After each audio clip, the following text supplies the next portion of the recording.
사람이 사는 것을 뭐라고 얘기를 할까요? 영어로 표현하면은 보통은 두 가지로 얘기를 합니다. doing이라고 해요. doing은 뭐지요? 하다. 하는 것, 행하는 것. 그래서 인간을 표현할 때 철학자들은 인간을 공작적 인간이라고 이야기를 합니다. 그러니까 인간은요, 가만히 놔둬가지고서는 살 수가 없다는 거예요. 뭔가는 움직여야만 되는 것이 인간이라고 생각들을 했어요. 그래서 옛날에서부터 이 근대에 이르기까지는 인간은 무엇인가를 행하는 존재라고 생각을 했어요. 그러다가 근대에서 현대로 접어들면서는 하는 것만이 인간이 아니다. 인간은 존재하는 것이다. 그래서 빙이라고 하는 개념이 들어왔습니다. 그것이 빙이라고 하는 개념이 들어오면서 실존 철학이라고 하는 꽃을 피게 됐고, 저와 여러분들은 모두가 다 우리가 있기 때문에 인생이 있는 것이라고 하는 이상한 철학적 개념을 가지고 살게 됐어요. 그래서 내가 없으면 만물도 없는 것이다. 이런 사상이 우리를 지배하는 가운데 우리는 교육을 받고 또 그렇게 생각을 했어요. 그러다 보니까 거기서 뭐가 나왔습니까?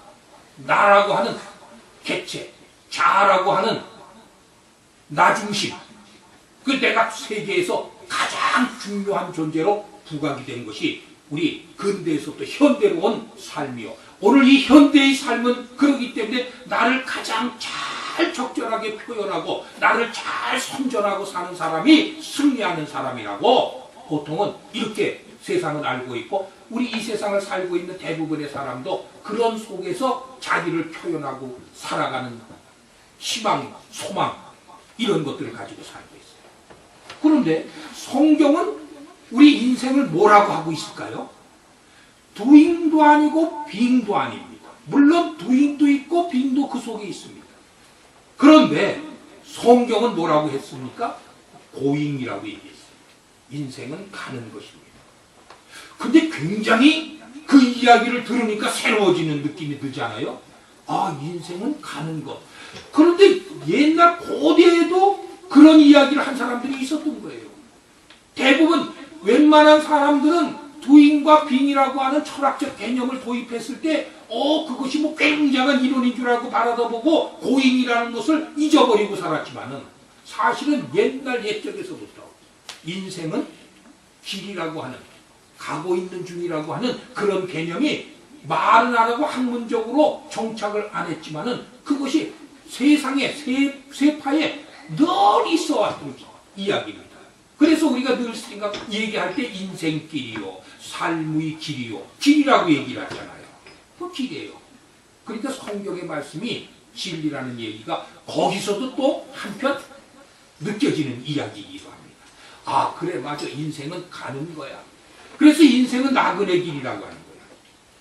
인생은 지금 우리는 나그네 길, 그러니까 우리의 고향은 여기가 아니었다는 겁니다. 세상이 아니었다는 거예요.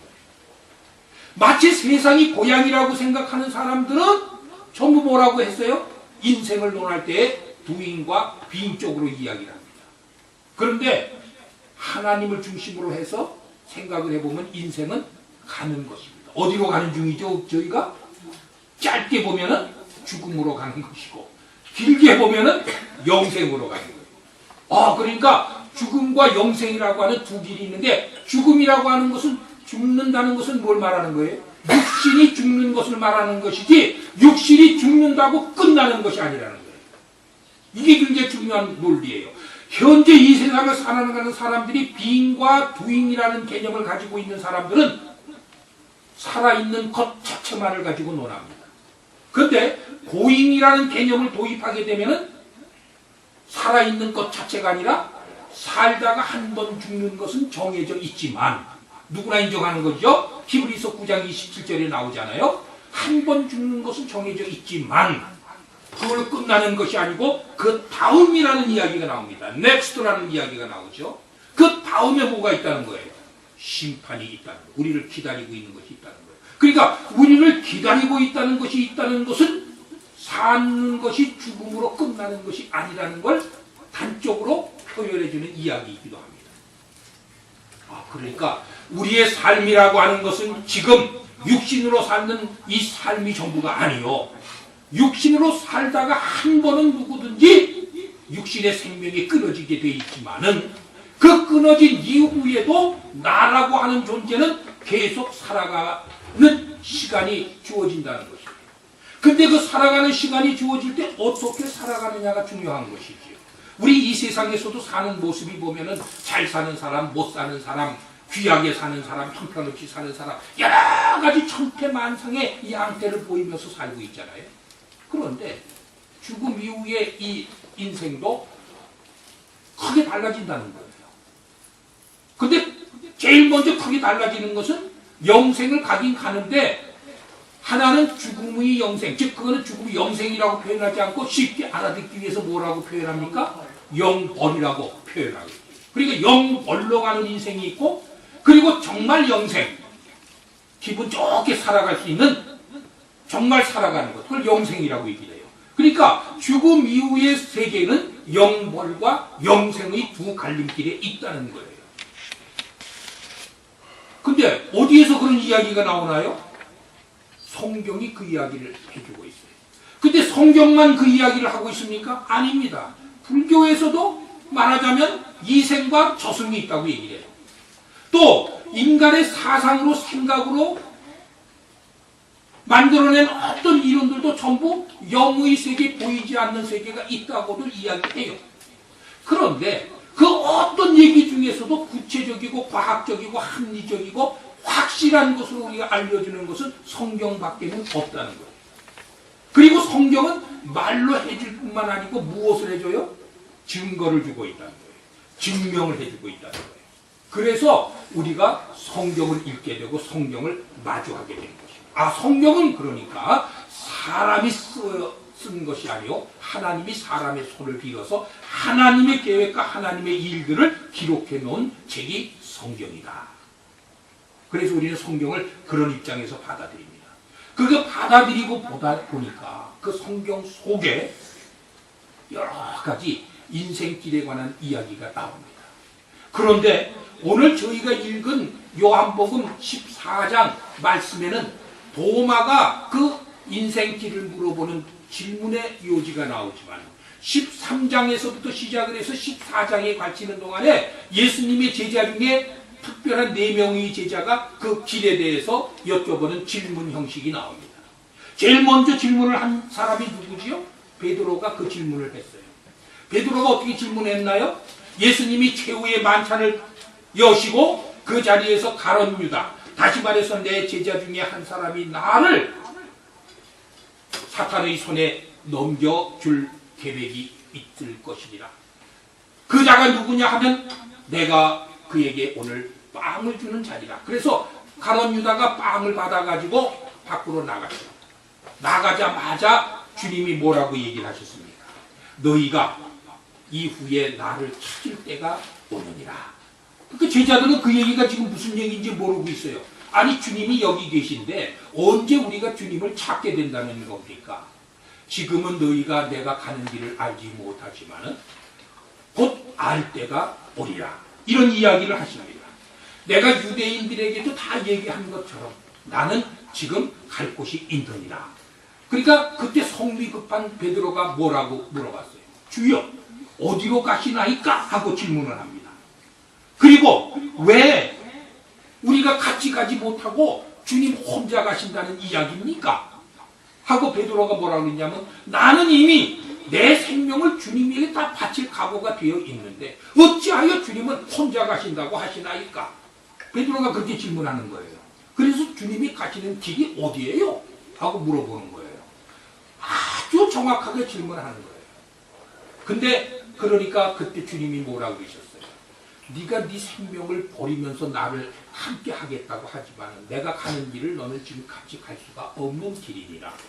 네가 한 말을 너는 닭이 울기 전에 3번씩 나를 부인하는 것으로 네 말을 부인하게 될 것이니라. 이런 예언의 말씀을 하는 거 기억하시죠? 이거는 그렇게 했다고. 근데 정말 주님이 하신 말처럼 베드로는 예수님을 닭이 울기 전에 그 밤에 예수님을 부인하는 사건이 일어났어요. 성경은 이와 같이 아주 정확하게 증거까지 주면서 주님의 말을 합니다. 그리고 오늘 두 번째 이야기가 나옵니다. 도마가 물어보는 거예요. 주님이 베드로의 그 말을 하고 난 다음에 너희는 마음에 그러니까 근심도 하지 말고 그리고 이 하나님을 믿으니 나를 또 믿어라. 내 말을 그대로 믿어라 그랬어요. 내가 가는 것은 그냥 가는 것이 아니라 너희가 있을 처소를 예비하라 내가 가느니라. 그리고 내가 처소를 다 예비하고 나면 다시금 너희에게 와서 내가 거하는 그 곳으로 가는 길을 너희가 알게 되리라. 이렇게 말씀을 하십니다. 그런데 그 말을 가만히 듣고 있던 도마가 또 뭐라고 그랬어요? 주여, 주님이 어디로 가시는지를 우리가 모르는데 어떻게 해서 우리가 그 길을 알겠습니까? 가시는 것도 모르는데 그 길을 어떻게 알겠습니까? 그러니까 오늘 주님이 도마의 질문에 대해서 뭐라고 그랬어요? 내가 곧 길이요 진리요 생명이니 나로 말미암지 아니하고서는 하나님께로 올 자가 없느니라. 그 말씀을 도마의 질문에 대해서 대답을 해주시네요. 도마는 주님이 어디로 가시는지를 모르는데 우리가 그 길을 어떻게 알겠습니까? 그 말에 대해서 그 길은 내가 곧 길이라는 거예요. 세 번째 어떤 질문은 또 빌립이 한 질문이에요. 빌립은 그러니까 나로 말미암지 아니하고서는 아버지께로 올 자가 없느니라. 그러니까 빌립은 또 그 질문을 그 답변을 듣다 보니까 좀 궁금한 점이 또 생겼어요. 뭐가 생겼죠? 그러면 주여 아버지를 좀 우리에게 보여주시옵소서. 그러니까 빌립은 한 발짝 떠나가는 거예요. 예수님이 내가 길이요 진리요 생명이라고 하면서 나로 말미암지 않고는 아버지께로 갈 자가 없느니라. 그러니까 또 궁금한 것이 아버지가 궁금한 거예요. 아버지가 누구예요 도대체? 우리를 아버지를 좀 보여주소서. 그리하면 족하겠나이다 하고 빌립이 질문합니다. 그러니까 예수님이 그 문제에 대해서 어떻게 답변하십니까? 답답하구나. 너희가 나와 그리 오래 있었으면서도 아직도 내가 누군지를 알지 못하느냐? 나를 본 사람은 이미 아버지를 본 것이니라. 거기서 그런 말씀. 아, 그러니까 그 얘기는 뭐예요? 뒤집어서 얘기하면은 곧 내가 하나님이니라. 그 말씀을 하시는 거예요. 그러니까 다 연결이 되는 거예요. 지금 제자들한테 이걸 알려주시는 거예요. 아버지 안에 내가 있고 내 안에 곧 아버지가 계시느니라. 너희는 이미 나를 보았기 때문에 하나님을 본 것입니다. 이렇게 답변을 해주십니다. 얼마나 명쾌한 대답인가요? 그런데도 제자들은 지금 그 얘기가 무슨 얘기인지를 알아듣지 못해요. 그러니까 이번에는 가롯이 아닌 유다가 또 질문을 합니다. 뭐라고 질문을 해요? 그러면 주님이 하나님이시라면 어찌하여 우리들에게만 나타내 주시고 세상에는 왜 나타내지 않으시는 겁니까? 이게 또 궁금한 거예요. 가롯이 아닌 유다가 생각할 때는 그러면 당신이 하나님이라고 얘기를 한다면 어찌해서 우리들에게만 이렇게 은밀하고 우리만 알아듣게끔 해주시고 세상에는 자꾸 모르게 얘기를 하시는 겁니까? 그러니까 주님이 거기에서 또 이제 뭐가 나옵니까? 씨 뿌리는 예화로부터 쭉 시작하게 되는 것이죠. 그래서 이 세상에 씨를 뿌리지만은 복음을 전하지만은 이 진리의 말씀을 전하지만은 어떻게 되는 거예요? 세상 사람들 중에는 보기는 보아도 보지 못하는 사람들이 있고 듣기는 들어도 듣지 못하는 사람들이 있느니라. 오늘도 가만히 보니까 우리 언어라든지 이게 얼마나 중요하고 서로 커뮤니케이션이 잘 돼야 되느냐 하면 지금 한국가나 선교회에서 지금 아프리카를 다녀오고 나서 지금 계획이 새로운 계획이 딱 수립이 됐잖아요. 뭐가 생겼어요? 땅을 아크라 수도 한복판에 지금 2천만 원이 되는 실질 값이 2천만 원이 되는 땅을 지정을 받아서 거기에 센터를 지금 이제 질 계획을 세웠는데 그 센터를 지려니까 설계도가 나와야 될 거 아닙니까? 하나님이 창조하셨듯이 먼저 설계도가 나와야 되는데 그 설계도를 내는 과정 중에서 지금 그 벽돌의 길이와 그 기증받은 땅의 길이를 잘 측량을 못해서 나름대로 육안으로 본 걸 가지고 저 나름대로 설계를 지금 했는데 아무래도 설계하다 보니까 궁금한 것이 있어서 질문을 했어요. 도대체 내가 기증받은 땅이 사방 넓 길이가 얼마나 되는 건지 내가 볼 때는 한 150평 정도 되는 걸로 알고 있는데 어떻게 되는 건 정확한 길이를 좀 보내달라. 그랬더니 저한테는 길이를 딱 보내왔어요. 거기에서 한 구역이라고 하는 것은, 한 블럭이라고 하는 것은 사방 100피트입니다. 100피트는 몇 미터냐면 30미터예요.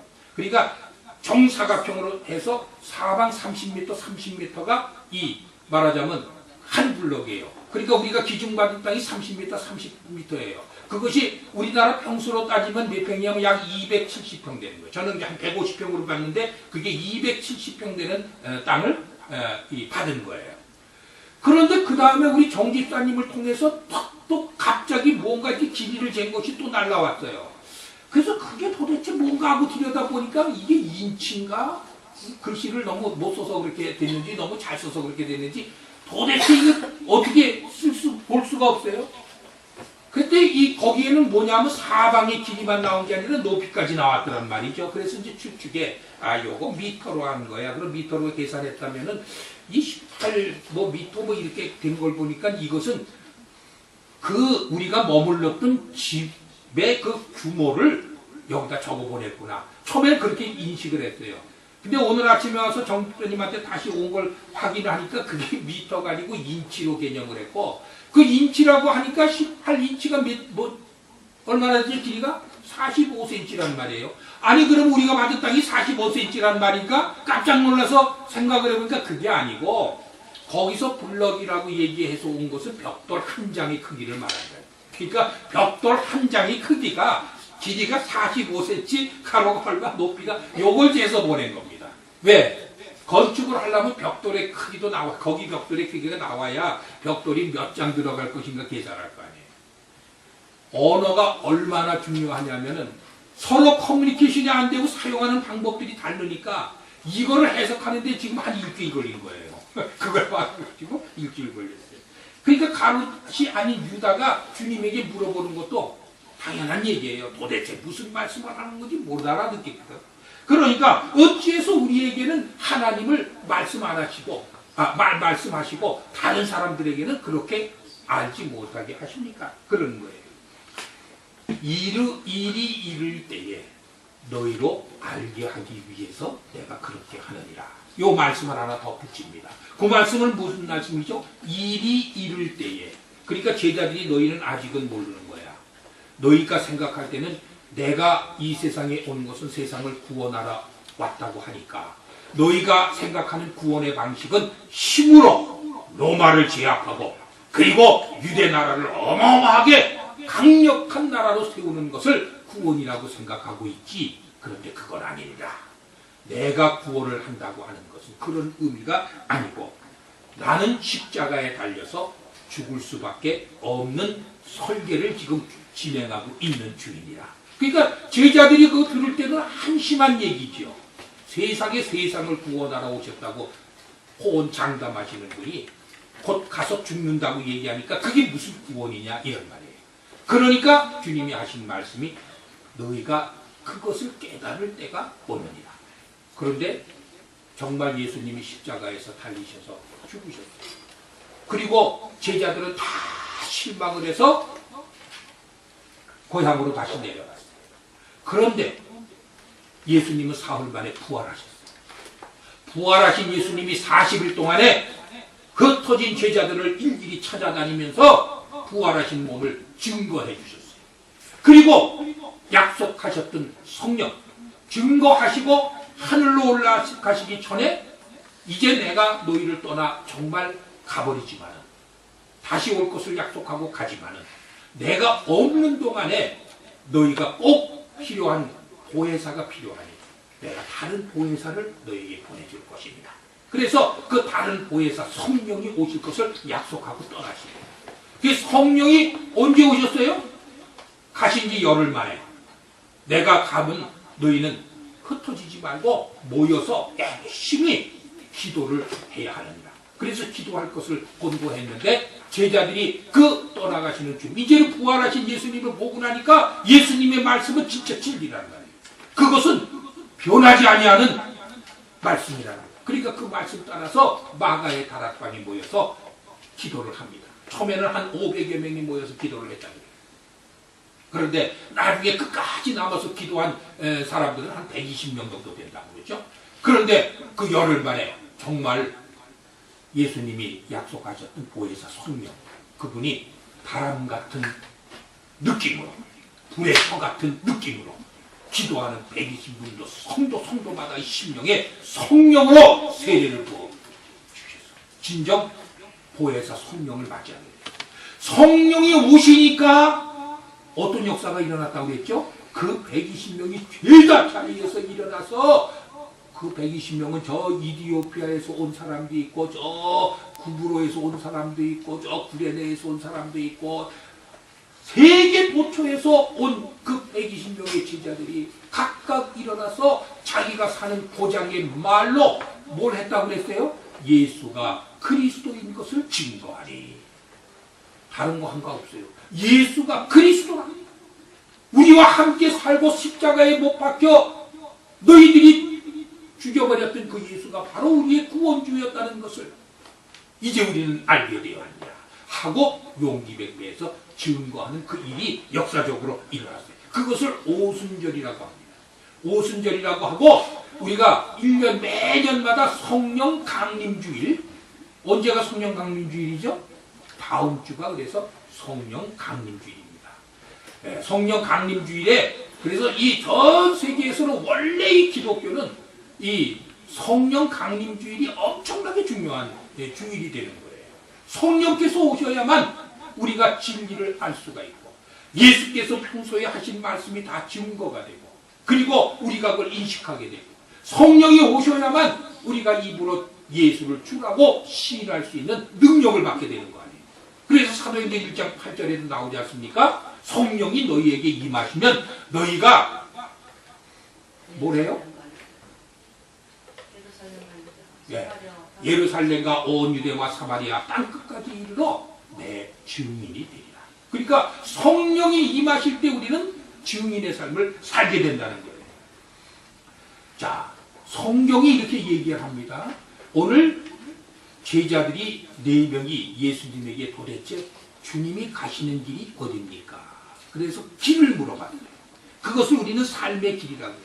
오늘 주님이 이 길에 대해서 말씀을 하십니다. 내가 길이요. 그러면 예수님이 길이라고 말씀하셨을 때 그 길은 어떤 의미의 길을 말씀하셨을까요? 오늘은 길과 진리와 생명을 한번 분석을 해보면서 우리가 은혜 받는 시간이 되기를 바랍니다. 길은요, 첫째로 화해를 의미합니다. 화해를 의미해요. 어떤 화해지요? 첫째로는 용서의 길을 말합니다. 우리는 죄의 길을 걷고 있었습니다. 그런데 예수님이 오셔서 길 터주신 것은 우리가 용서받을 수 있는 길을 열어주셨다는 거예요. 성경에 나오잖아요. 예수님이 십자가상에서 달리셨을 때 성소에서는 어떤 일이 벌어졌다고 그랬죠? 저 위서부터 아래까지 성소에 처있는 휘장이 하나로, 둘로 나누어졌다고 해요. 그것은 뭡니까? 바로 성소에 막혀있던 그 막은 하나님과 우리를 만날 수 없게 됐던 담벼락이었단 말이죠. 구약에서는 그 성소가 찢어지기 전까지는 어떤 일을 했습니까? 제사를 드려가지고 양과 염소를 잡아서 사람이 직접 하나님을 만날 수가 없으니까 제사장을 대표로 보내드려서 그 성소에, 지성소에 들어가게 해가지고 하나님을 만났어요. 그래서 그 하나님을 만나고 나오는 그 제사장의 모습을 봤을 때 온 백성이 기뻐하는 일이 있었어요. 그런데 예수님은 어떻게 하셨어요? 자신이 십자가상에서 달리셔서 죽으심으로써 그 성소의 휘장이 찢어졌는데, 마가복음 1장의 말씀을 보니까 그 성소가 곧 휘장이 누구라고 그랬어요? 주님의 육체였더라. 이런 증거가 나오죠. 그러니까 우리는 주님의 육체가 찢어지고 피를 흘린 그 은혜, 보혈의 은혜로 말미암아 하나님을 만날 수 있는 길이 열렸다는 거예요. 죄의 용서를 받을 수 있는 화해의 길이 열렸습니다. 두 번째로는 어떤 길이 열렸나요? 두 번째로는 하나님께로 나가는 천국행의 길이 열렸다는 거예요. 화해의 길을 우리에게 주어진 것은 이제는 마음 놓고 하나님께로 나아갈 수 있는 길이 열렸다는 거예요. 성소의 휘장이 찢어짐으로써 우리는 그 열려진 길, 다시 말해서 예수님의 육체를 밟고 통과해서 나아가는 그 길을 통해서 우리는 하나님을 만날 수 있게 됐어요. 세 번째로는 그 길은 뭘 의미합니까? 인생의 성공의 길을 의미하는 거예요. 그 길을 따라서 가는 자들은 어떻게 됩니까? 아까 말씀드린 대로 영벌과 영생 중에서 어느 길로 가게 됩니까? 영생의 길로 가게 된다는 거예요. 영벌의 길이 아니라 영생의 길로 가게 돼요. 성공의 길입니다. 세상에서 어떻게 살든 그건 문제가 안 돼요. 아까도 말씀드렸지만 도잉이나 비잉의 강조점을 가지고 있는 사람들은 뭘 살아요? 이 세상에서 잘 먹고 잘 사는 것만 치중하고 삽니다. 그래서 오늘 하루를 살더라도 멋있게 살고 뭐 많이 가지고 출세하고 명예를 얻고 이런 것에 집착을 하고 사는 거예요. 그런데 우리는 도잉이 아니고 비잉이 아니고 우리 고잉이라고 하는 지혜를 가지고 있는 사람들은 어떻게 삽니까? 이 세상의 것은 아무것도 아닙니다. 이 세상은 어떻다는 것이죠? 안개와 같은 것입니다. 너희 인생이 무엇이냐? 너희는 잠시 있다가 사라지는 안개와 같은 것입니다. 야고보서 4장 14절인가요? 나오지요. 또 뭐라고 그랬어요? 너희 육체는 뭡니까?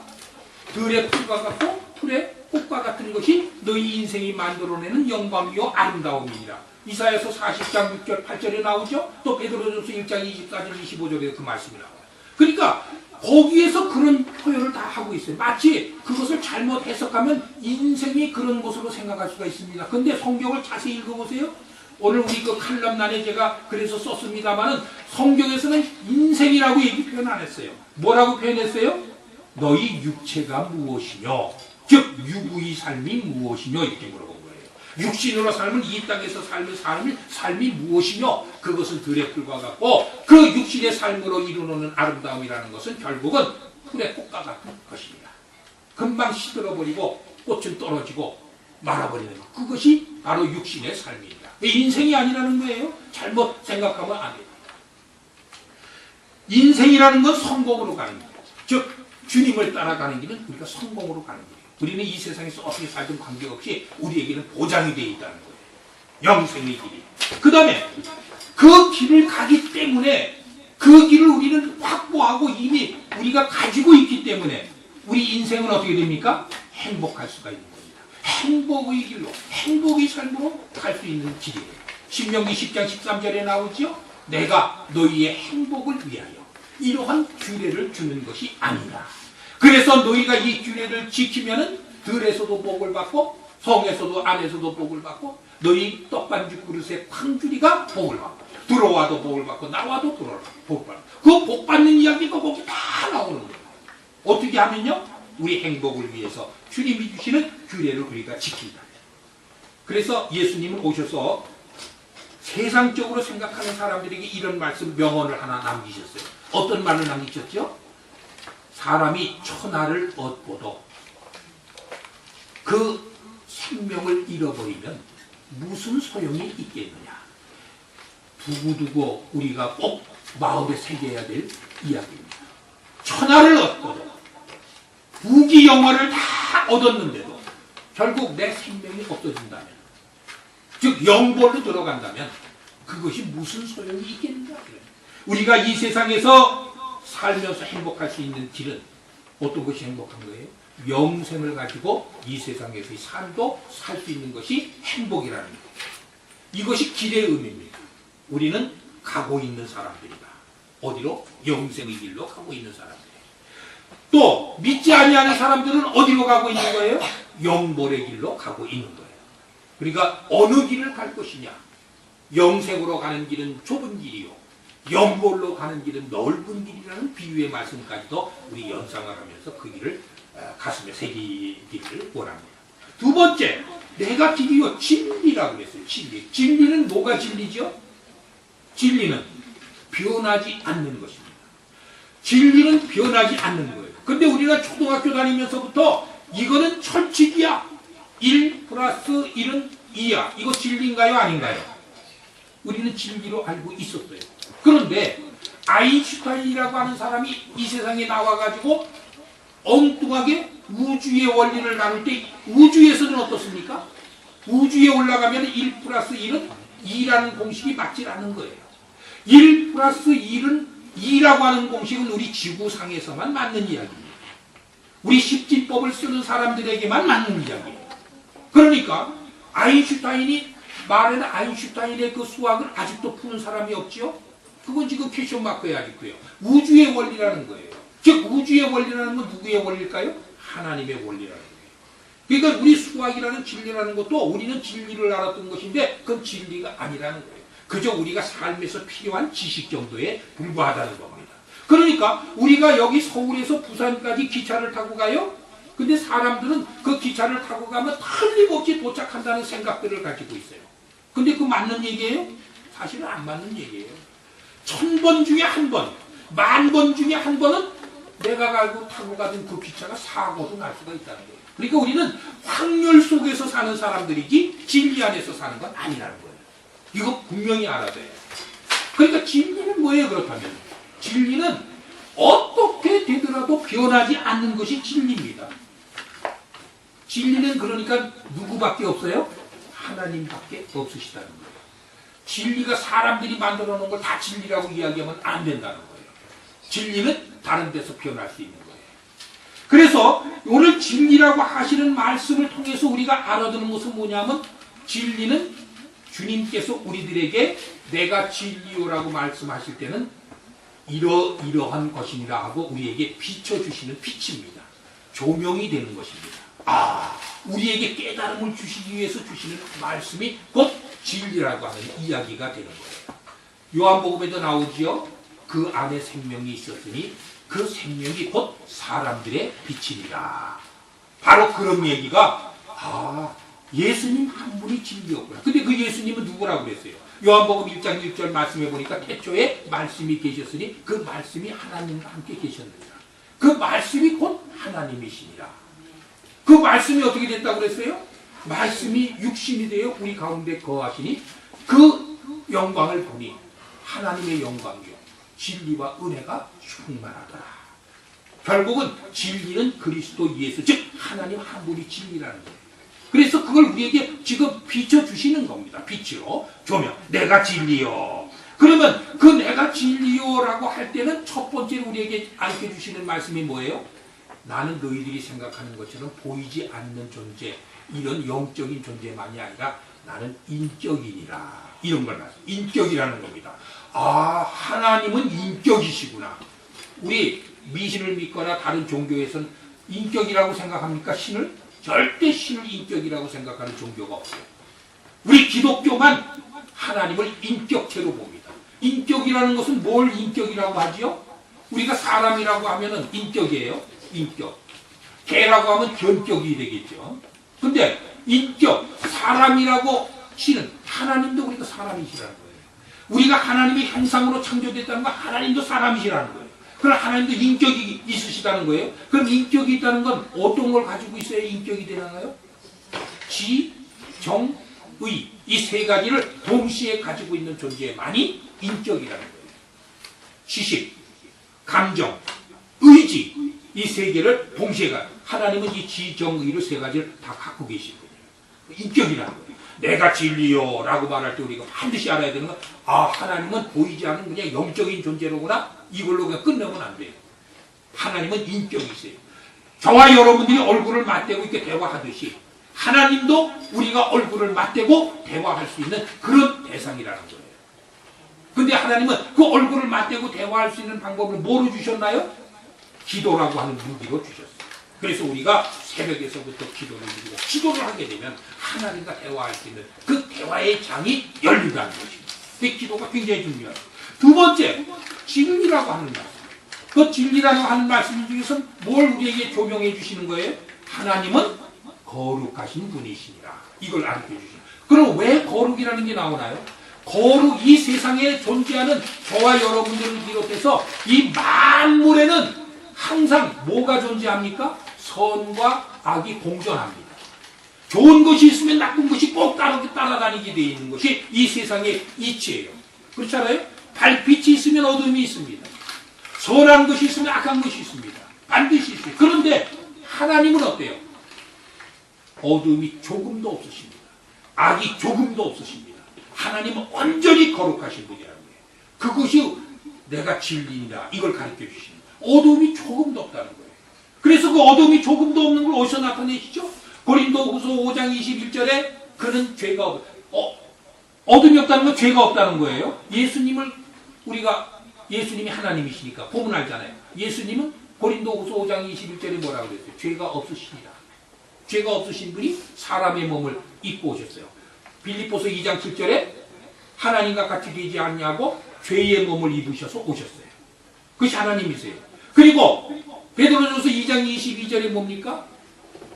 그는 죄를 알지도 못하셨어요. 죄를 알지도 못하신 분이 예수님입니다.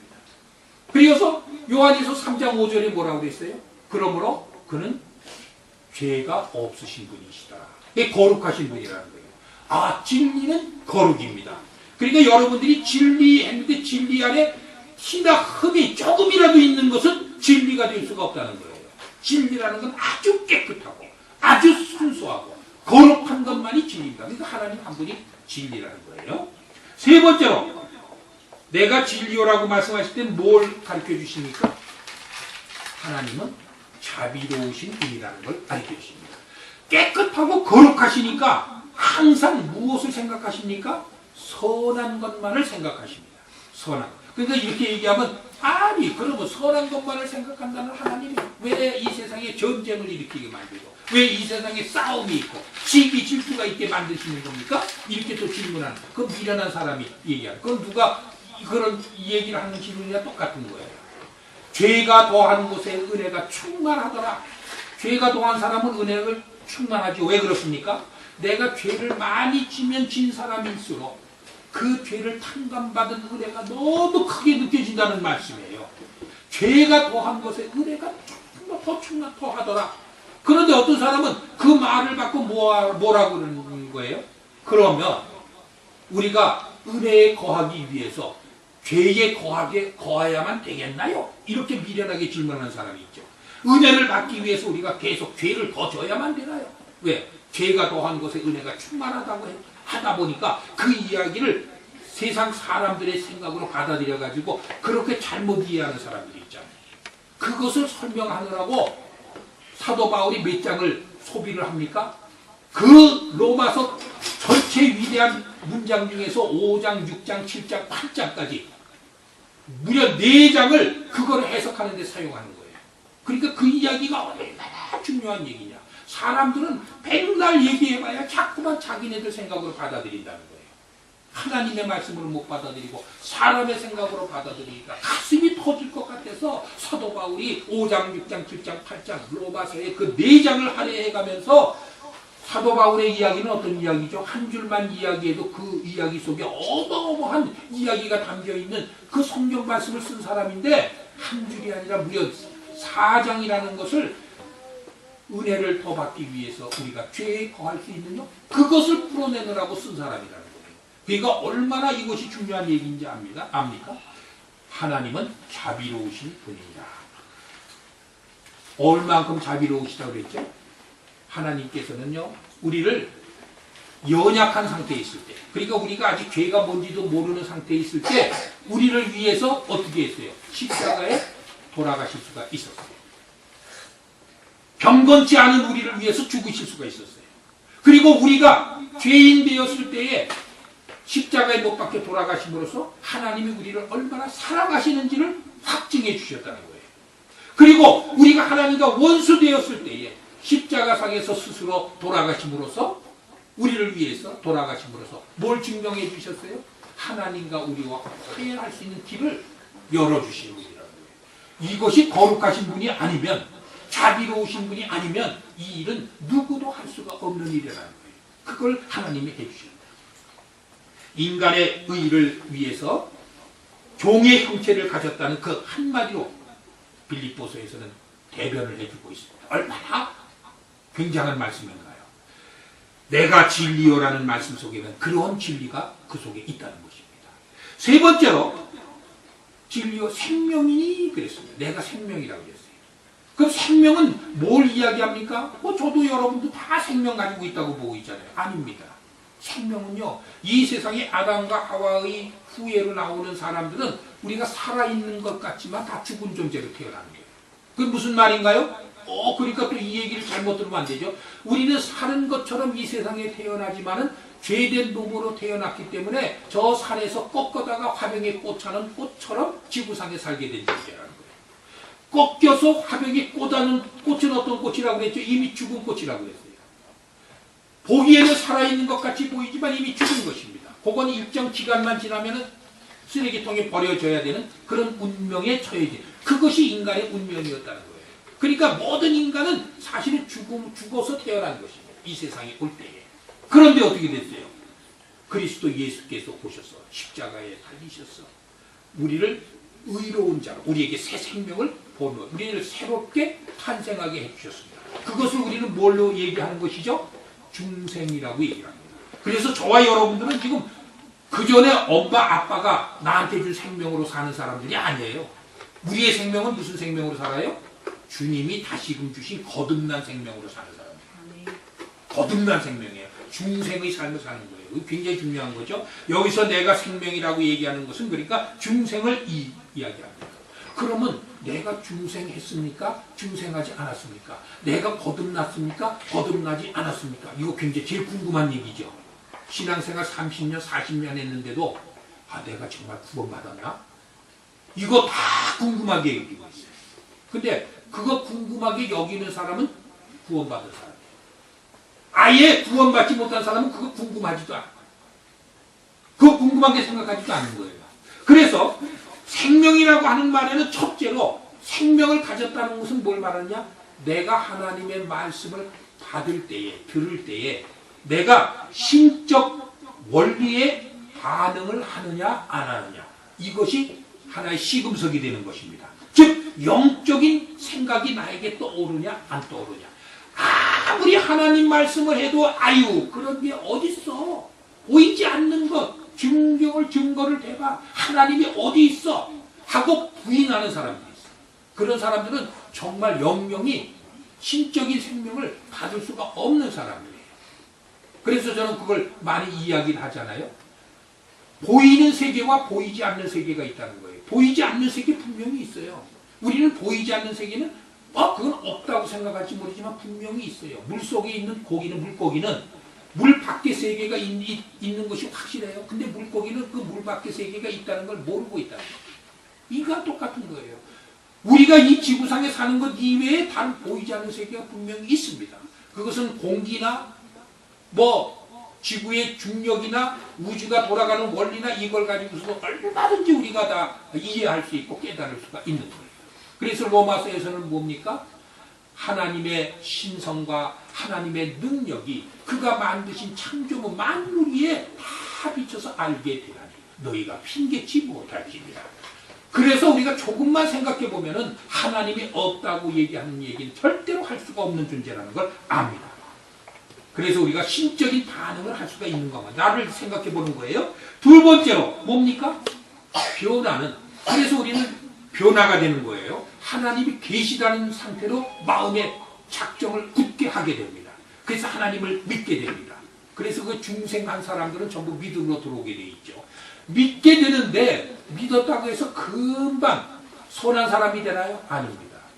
믿는 사람들도 죄를 범하고 잘못을 해갑니다. 그래서 그 중생, 생명을 줬다는 것, 생명은 뭐예요? 일단 받은 생명은 반드시 자라나고 성장하고 점점 크게 됩니다. 그래서 하나님이 우리를 구원해 주셔서 우리가 의롭게 된 우리들은요, 비록 어린아이 시절에는 아무것도 몰라서 생명을 받았지만도 모르기 때문에 죄를 짓고 살아요. 그렇지만 점점 커가면서 그것이 죄로는구나, 이걸 알게 되는 것이죠. 그게 깨닫게 된다는 거예요. 그래서 변화는 지속적으로 진행이 되는 것이다. 이것이 성화의 과정이라는 거예요. 셋째로 생명을 주셨다는 것은, 이건 그러면 누구는 생명을 주시고 누구는 생명을 안 주십니까? 이렇게 질문하는 사람들이 있어요. 맞습니다. 그건 하나님의 주권이라는 거예요. 하나님이 주시고자 하는 사람에게만 생명을 주시는 것이지 아무나 그 생명을 다 받는 건 아니라는 것입니다. 그래서 이미 하나님은 이 생명을 주시고자 하는 사람들을 언제 결정해 놓으셨다고 그랬죠? 창세전에 결정해 놓으셨다는 거예요. 그것이 생명책이라고 얘기하고 거룩한 하나님의 책이라고 얘기돼요. 전부 다 그런 생명책이 기록되어 있는, 저와 여러분들의 생명책이 기록되어 있기 때문에 오늘 이 자리에 나와 있는 줄로 압니다. 오늘 우리가 주시는 말씀 5월 마지막 주간을 보내면서 꼭 6월달을 맞이할 때, 이제 다음 주가 성령 강림주일이죠. 우리가 이해하고 넘어가야 되는 것은 우리가 가는 삶이 무엇입니까? 라는 질문에 우리는 doing이나 being으로 자처하는 인생이 아니라 우리는 going, 가는 인생들이다. 그리고 어디로 갑니까? 우리는 영생과 영벌로 갑니다. 그때 어느 길로 가느냐 하는 것은 어떤 기준에서 갑니까? 그리스도 예수를 알고 모르는 기준에서 갑니다. 그리스도 예수는 누구십니까? 그러니까 그 답변에 내가 길이요 진리요 생명이니라. 오늘 그 말씀을 우리에게 깨달음으로 조명해 주시는 거예요. 길, 진리, 생명. 아, 그것이 무슨 말씀이었느냐. 이 한 달 마무리해가면서 그걸 가슴에 새기시고 6월 한 달을 맞이할 때는 정말 길과 생명이요 진리이신 그리스도 예수와 더불어 함께 동행하는 임마누엘의 축복이 저와 여러분들 모든 가정에 다 임하기를 주님의 이름으로 축원드립니다.